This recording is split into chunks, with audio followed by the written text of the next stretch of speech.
Quem convive diariamente com uma pessoa que tem TDAH sabe como essa relação é difícil e ela pode se tornar cada vez mais difícil e desgastante.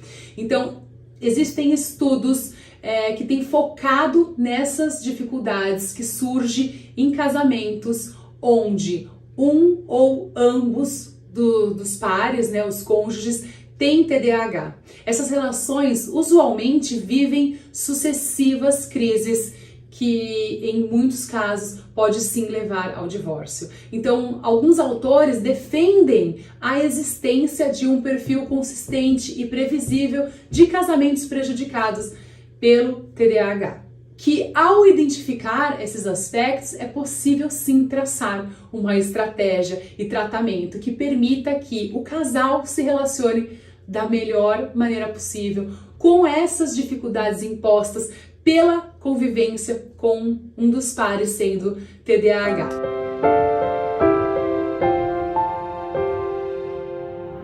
Meu nome é Ivy Camanducci, eu sou psicóloga. Esse é meu canal para sessões de terapia aberta, seja muito bem-vindo e hoje a gente está falando das limitações do TDAH dentro do casamento. Então, igual todos os casamentos, o casamento afetado pelo TDAH pode variar entre exemplos de grande sucesso ou de completo desastre. Então, não é porque tem TDAH que o casamento será um fracasso. Muito pelo contrário.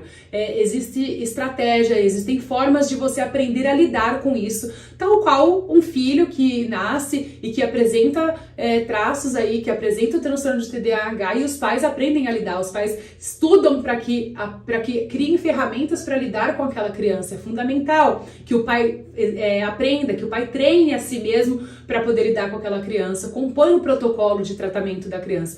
E no casamento não é diferente. Os casamentos que são afetados negativamente pelo TDAH são especificamente mais problemáticos e com maiores chances também de terminarem em divórcio pelo desgaste, porque o desgaste emocional é muito grande. Então, por isso que precisa tratar, porque às vezes é algo tão pouco, tão pequeno, e isso é resolvido muito facilmente dentro de um processo terapêutico. Então, existem muitas formas de se vivenciar os prejuízos do TDAH em um casamento. A primeira é que quando se está casado com uma pessoa com TDAH, muitas vezes o cônjuge que não tem TDAH se sente ignorado e solitário no relacionamento. Por outro lado, o cônjuge que tem TDAH, ele tem sempre a sensação que nunca vai conseguir corresponder à expectativa do seu parceiro, à expectativa daquela pessoa que está ali com ele o tempo todo, porque ele vai se sentir sempre a menos.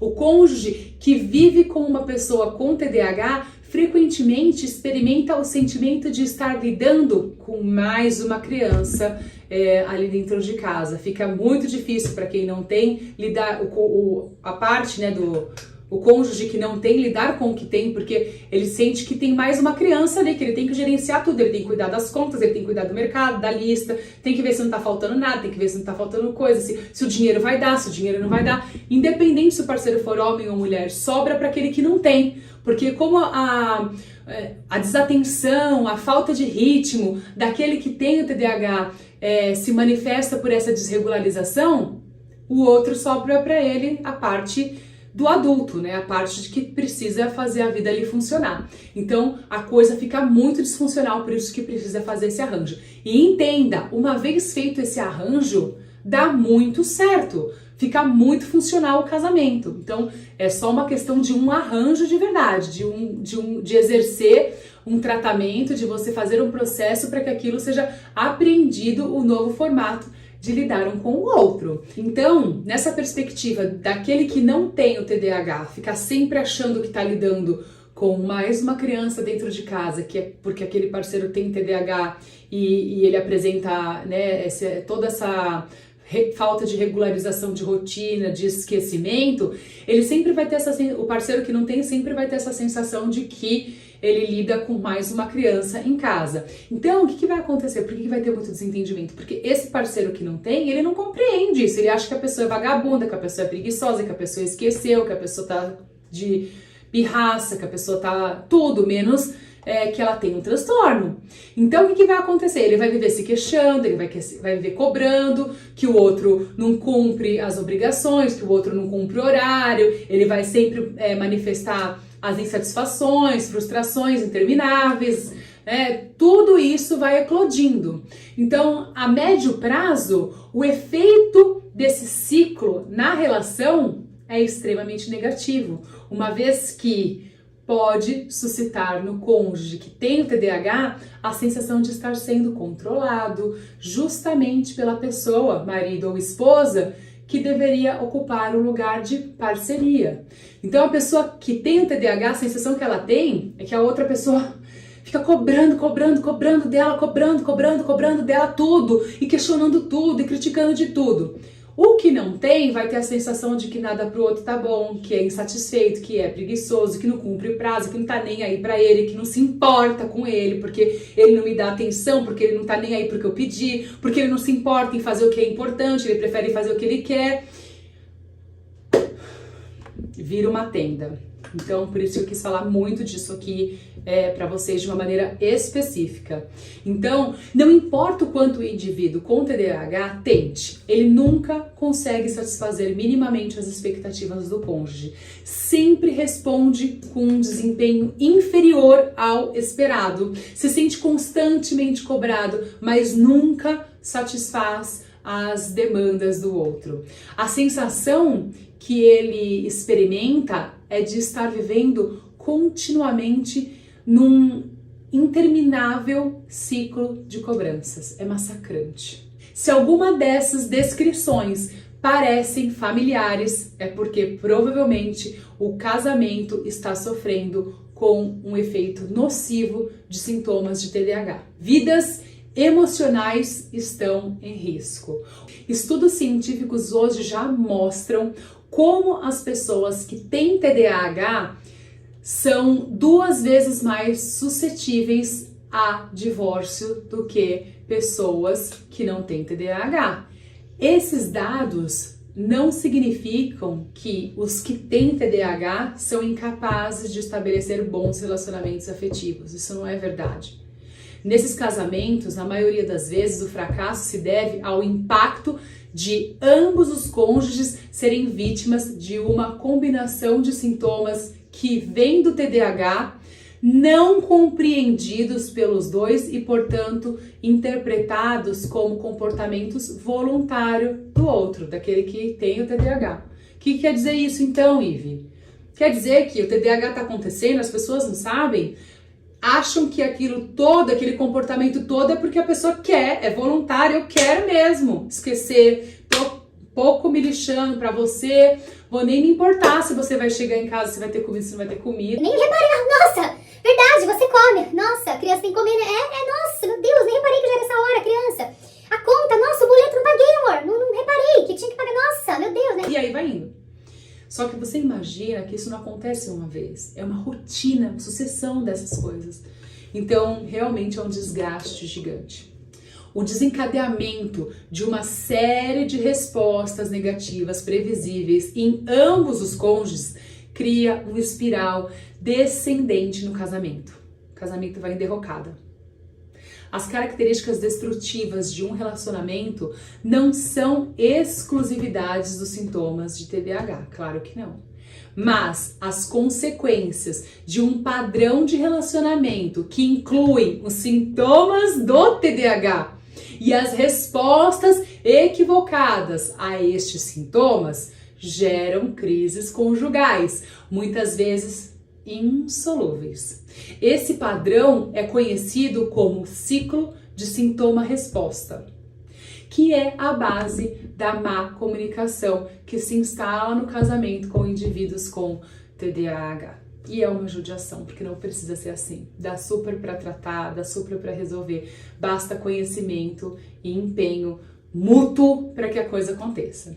Então, um casamento que se encontra em situação extrema já, onde a esperança parece ter desaparecido e onde um par não reconhece mais o outro como aquela pessoa por quem se apaixonou, existem estratégias que podem ser adotadas pelo casal para que juntos consigam construir uma relação que possa coexistir com a presença do TDAH. Para reconstruir com sucesso um casamento prejudicado pela presença do TDAH, é necessário, primeiramente, que ambos, os cônjuges, né, os dois, estejam dispostos a buscar tratamento especializado e dispostos a fazer as mudanças necessárias. Então, a responsabilidade pelo casamento não pode recair somente sobre aquele que tem o TDAH, que foi diagnosticado com o TDAH. Se o casamento se encontra em crise, é possível que seja consequência do comportamento do casal frente aos sintomas de um TDAH.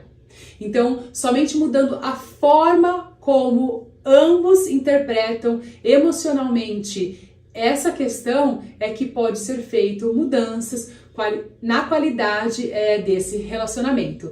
Em segundo lugar, ao entender qual é o papel que o TDAH desempenha na dinâmica da relação, é possível sim, com a ajuda de um profissional especializado, melhorar a comunicação entre o casal e evitar que as mesmas respostas que levaram o casal ao conflito permanente continuem se repetindo.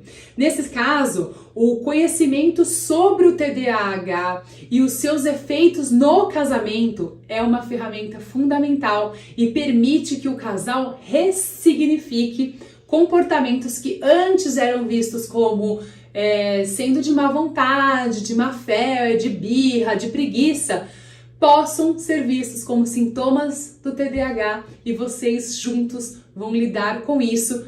Ah, porque eu sou muito boazinha, eu vou fazer isso pro Guto. Ah, porque o Guto é muito bonzinho, vai fazer isso pra mim. Nada disso. É porque eu e o Guto, você e seu marido, têm um interesse em comum que é o casamento, preservar o casamento.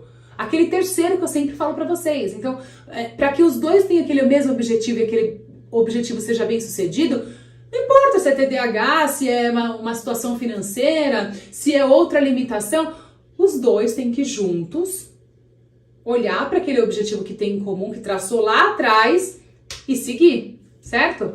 Então, algumas estratégias benéficas que o casal pode sim tentar estabelecer, tendo como objetivo melhorar a comunicação, eu vou deixar algumas aqui para vocês, algumas dessas estratégias que eu acho super válida e importante. A primeira delas é cultivar a empatia pelo cônjuge, você entender a dor daquela pessoa que está ali com você, que dorme com você, que acorda com você, que é uma só com você.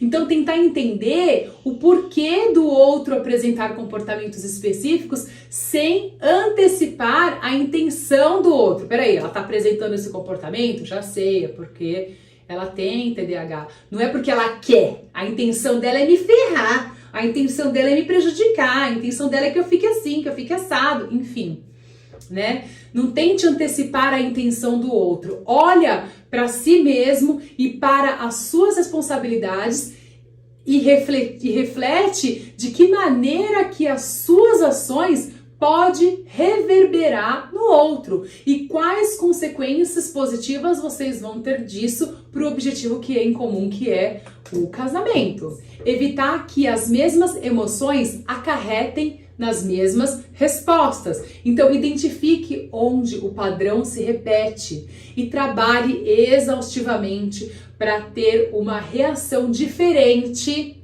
da comum, daquela antiga e esperada que você já sabe que não funciona. Então, peraí, não adianta eu armar aqui o barraco de novo porque não funciona, a pessoa não comunica assim, não tá entendendo. Então, deixa eu fazer diferente. Terceiro, responder agressivamente à distração do seu marido, da sua esposa. É muito menos eficaz do que você tentar apoiar e motivar a mudar o comportamento da pessoa, você motivar ela a mudar. Então, mesmo que pareça que o seu cônjuge com TDAH mereça as suas reclamações, mereça aquele xingo, né? Sua burra! Você esqueceu de novo, terceira vez! Você fala com a boca cheia, né? Aquele burra que solta com uma propriedade incrível. Mesmo que parece que ela merece, porque a bendita, né, esqueceu 2.000 vezes a mesma coisa. Parece que ela merece aquela reclamação, você tá fulo da vida. Entenda que com essa atitude agressiva, essa pessoa, sua esposa, ela vai se sentir cada vez mais desmotivada e cada vez menos amada e compreendida. Ou seja, não vai ajudar em nada. Vai se sentir cada vez mais desamparada, desassistida e aí é pior. Quarta coisa, a busca de tratamento especializado é fundamental para que as estratégias de convivência, esse pouco que eu tô dando aqui para vocês, seja de fato sistematizado e seja eficaz a longo prazo. Então, frequentemente, ambos os cônjuges precisam de algum tipo de tratamento, psicoterapia forte. Então, os anos de convívio dentro de um casamento com uma pessoa com TDAH podem desenvolver ou agravar outras condições psicológicas nos pares aí. Então pode desenvolver depressão, pode desenvolver ansiedade, pode desenvolver desesperança e outras questões subjetivas a isso. Então é muito importante que vocês busquem ajuda, não fiquem julgando, tentando imaginar, prevendo, porque é muito triste isso, tá? Quinta coisa, finalmente, após todo um trabalho no sentido de melhorar a má comunicação que se instala num casamento com esses efeitos, o casal ele pode resgatar uma posição positiva no relacionamento e empreender uma caminhada aí em direção a uma relação saudável. Então, não desista desse casamento, não abra mão. As pessoas não são descartáveis. Uma pessoa que tem TDAH, ela é uma pessoa muito divertida, ela é uma excelente companhia, ela só precisa de medicação e treino de habilidades para que ela consiga estruturar melhor a maneira dela de viver, a forma prática da vida.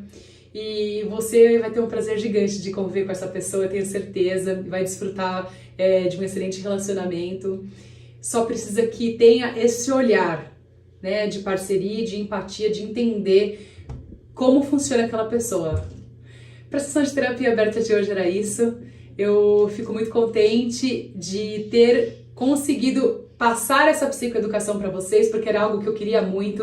Eu tenho essa experiência em consultório, o TDAH influencia demais nos casamentos e pouco se fala disso, então eu achei muito próprio e pertinente trazer isso para vocês aqui na sessão. Se você for novo aqui, se inscreve no meu canal, fica aqui comigo. Se você já é da casa, muito bem-vindo, muito bom ter você por aqui sempre. Acione o sininho para a gente estar junto nas próximas sessões de terapia. Compartilhe esse vídeo com outras pessoas para que você também faça a sua parte em passar adiante o conteúdo e fazer com que as outras pessoas também consigam se cuidar. Um grande abraço e nos vemos no próximo vídeo.